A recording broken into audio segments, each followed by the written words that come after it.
Si vous permettez que je parle de l'atténuation, l'atténuation c'est très important d'atteindre cet objectif.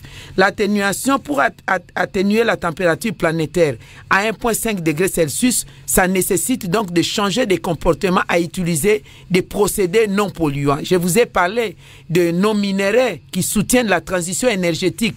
Désormais en République démocratique du Congo, tout ce qu'il y a comme ressources naturelles de la RDC ne sera plus exploiter, exporter en brut.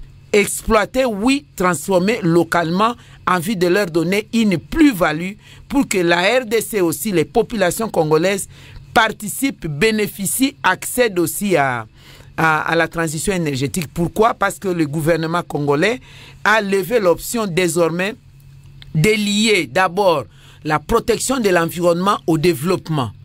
Dans le cadre de la diversification de l'économie, parce que nous avons, c'est vrai, besoin de l'oxygène, mais nous avons aussi besoin du pain. Et le protecteur de ces couverts forestiers a droit aussi à une vie décente. Les cahiers de charges de la RDC, je crois que j'ai déployé longuement. Je peux résumer juste pour dire que la valorisation de nos ressources et que la compensation proportionnellement aux services rendus à l'humanité.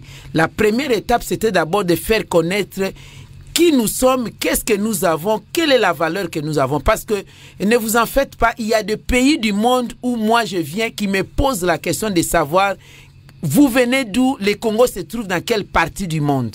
Ne pensez pas qu'automatiquement on nous connaît, mais le travail que nous sommes en train de faire maintenant, ça nous permet maintenant de nous connaître.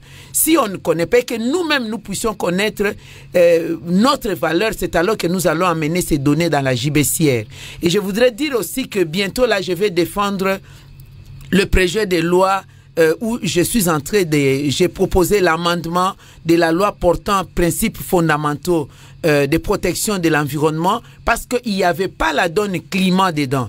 Donc j'y ai proposé, donc le ministère à travers ma personne, l'intégration de la taxe carbone et aussi l'intégration de l'institution de régulation du marché des crédits carbone. Donc désormais, nous allons avoir un cadre légal et un cadre institutionnel pour que nous puissions bénéficier de nos ressources en termes de services rendus par nos couverts forestiers. C'est là où nous devons nous y entendre. Mais en passant, je dis que je suis déjà en train de capter le fonds carbone à Mai-Ndombe.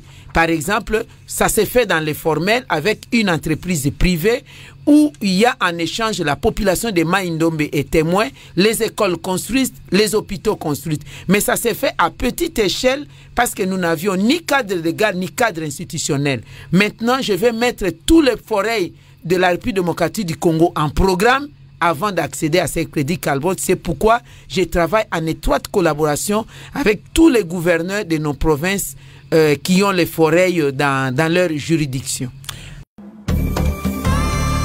Radio Okapi, le souffle du Congo.